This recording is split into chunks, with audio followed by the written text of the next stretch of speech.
Good morning, students. This is Digvijay Singh. Welcome to the physics class 10th standard.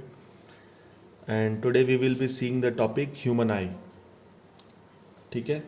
So it's kind of physics plus biology kind of thing. थोड़ा सा इसमें involvement of biology है. So basically structure of eye है. ठीक है? First topic is structure of eye. आपको उसका diagram बनाना है. And it is important. Question आता है एग्जाम में. Then full label diagram, then few things which are connected to eye. उसमें से पहला है few terms are cornea, then you should know what is iris, then you should know what is pupil and retina. These are the few important terms. Then there is some concept known as power of accommodation and power of adaptation. So this is power of adaptation, and there is also one more power of, it's not or actually, and power of accommodation.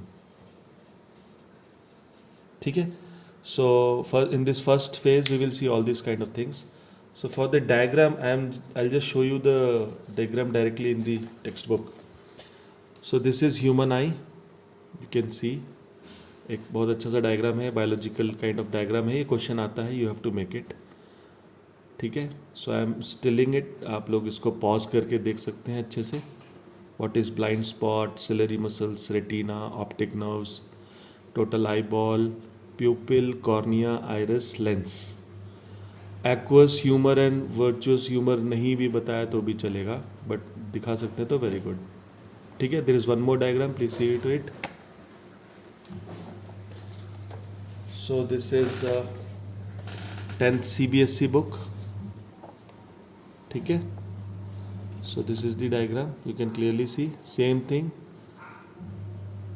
थोड़ा सा detailed version and थोड़ा सा एक more I would say practical and biological kind of diagram was shown in 10th SSC book. So now मैंने आपको ये शायद पहले ही बताया, 10th SSC has like very good syllabus now. उनका text books are really cool.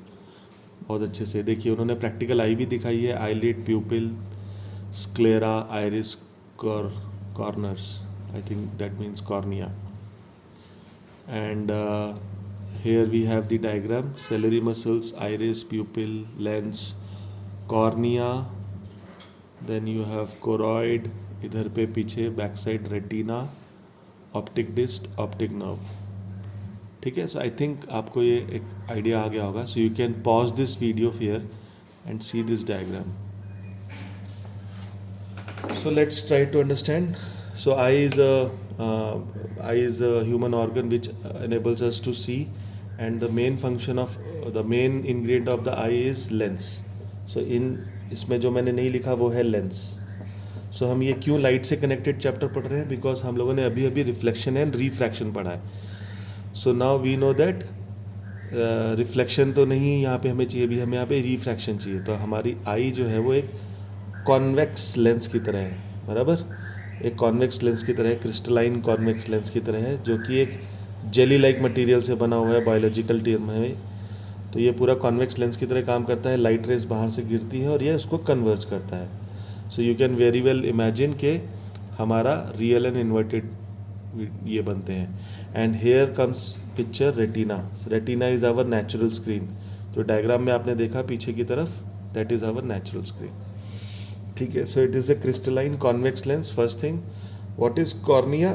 जो diagram में देखा होगा तो आउटर मोस्ट पार्ट. अगर मैं एक आई का डायग्राम बनाऊँ यहाँ पे, तो एक सिंपलर डायग्राम ऐसा रहेगा, थोड़ा सा प्रोट्रूडिंग आउट ऐसा एक स्ट्रक्चर आ रहा है.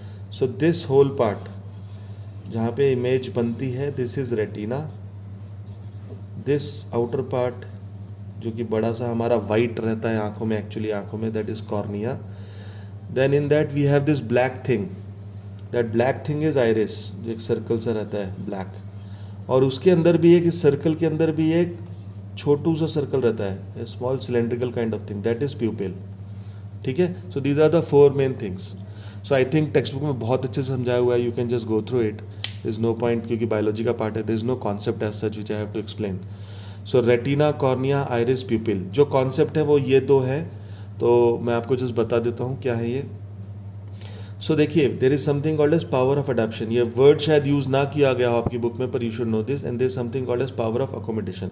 पावर ऑफ अकोमोडेशन वो जो है वो एग्जैक्टली ऐसे नहीं बोला हुआ है, वो आपके टेक्स्ट बुक में दिखाया हुआ है, power of accommodation. But I think for this current year corona virus की वजह से this has been deleted from your syllabus. Syllabus से पावर ऑफ अकोमोडेशन डिलीट हो गया, but in very short you should know this. So what is power of adaptation and what is difference between power of accommodation? So देखिए, power of adaptation क्या है ये आपने देखा होगा. I'll just rub it off.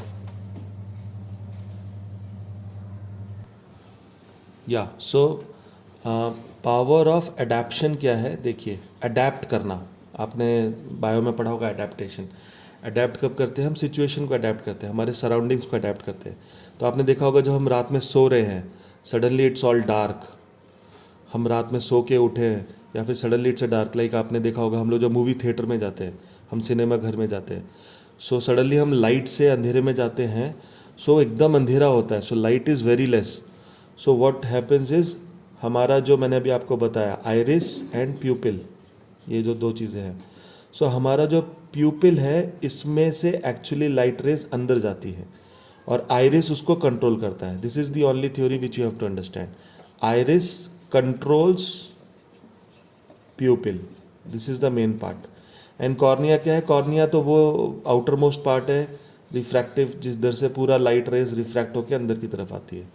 फिर iris control करता है प्यूपिल को, and प्यूपिल is the actual place जहाँ से लाइट रेज अंदर जाके लेंस में मिलती है. ठीक है. So this is the concept you should no. So iris controls the प्यूपिल, मतलब कितनी लाइट अंदर जाएगी. तो वो छोटू सा जो सिलेंड्रिकल था उसके बाहर वो ब्लैक कलर का आइरिस था, वो आपने अगर उसमें दूसरे डायग्राम में देखा है तो साइड में वो मसल्स की तरह भी दिखाया हुआ है, हमें यहाँ पे ऐसे ऐसे मसल्स की तरह दिखा हुआ है डायग्राम में, आप देखिए. तो ये कंट्रोल करता है बेसिकली कि इसके अंदर कितनी लाइट जाएगी. तो अगर ये कॉन्ट्रैक्ट होगा, छोटा हो जाएगा, तो लाइट कम जाएगी. अगर ये एक्सपैंड हो जाएगा तो लाइट ज़्यादा जाएगी. बस यही करता है आइरिस. तो अब आपको याद आएगा मैं जो एग्जाम्पल दे रहा था, हम जैसे सिनेमा घर में घुसते हैं वहाँ पे डार्क होता है, तो हमारी सराउंडिंग की लाइट कम है, सो हमारा जो आइरिस है वो एक्सपैंड हो जाता है. इस समय हमारा आइरिस एक्सपैंड हो जाता है और प्यूपिल को ज़्यादा लाइट एंटर करने के लिए देता है. ठीक है. सिमिलरली इसी का उल्टा, आप सडनली एकदम ब्राइट लाइट में आ जाओ. सडनली आपने अगर कोई स्टेज फंक्शन शो अटेंड किया हो या कोई सेमिनार्स में गए होंगे, सडनली पूरा हेलोजन आपके ऊपर आ जाता है, हेडलाइट्स आपके ऊपर जाती है. सो हमारी आंखें ना बाय डिफ़ॉल्ट, सनलाइट में आप एकदम सन की तरफ देखने का ट्राई करो, सो हमारी आंखें छोटी होने लगती हैं एंड आवर आइरिस कॉन्ट्रैक्ट्स, छोटा हो जाता है वो, ताकि प्यूपिल से लाइट कम जाए. ठीक है. So this ability of eye is known as power of adaptation. तो हमारी जो आंखें हैं ये कितनी लाइट रे अंदर लेंगी. The inflow of the light rays which is controlled by our iris is known as power of adaptation. So when our iris controls our pupil, that how much light will enter into our eye lens, actually light eye, that is known as power of adaptation. और power of accommodation क्या है वो तो खैर आपके syllabus से अभी नहीं है, सीबीएसई में नहीं है, बट फिर भी मैं जस्ट थोड़ा छोटे से बता देता हूँ. आपको मैंने बताया था पावर, याद है? Power is equal to 1/4 focal length, last topic था, लास्ट पार्ट का. तो उसमें जितना पतला लेंस होगा मतलब उसकी फोकल लेंथ, जितना थिन लेंस होगा, ये याद होगा आपको, जितना थिन लेंस होगा उसका फोकल लेंथ उतना ही बड़ा होगा. इसका मतलब उसकी पावर उतनी ही कम होगी.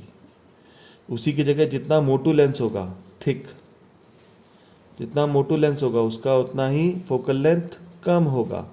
उसका मतलब उसकी पावर उतनी ही ज़्यादा होगी. बस यही चीज़ हम लोग आँखों में भी यूज़ करते हैं. जब मुझे दूर का देखना होता है तो मेरा आई लेंस पतला हो जाता है, और उसको कंट्रोल करने के लिए यहाँ पे दो सेलरी मसल्स हैं. आप अपने डायग्राम को देखिए, सेलरी मसल्स हैं. It's something like this, you no.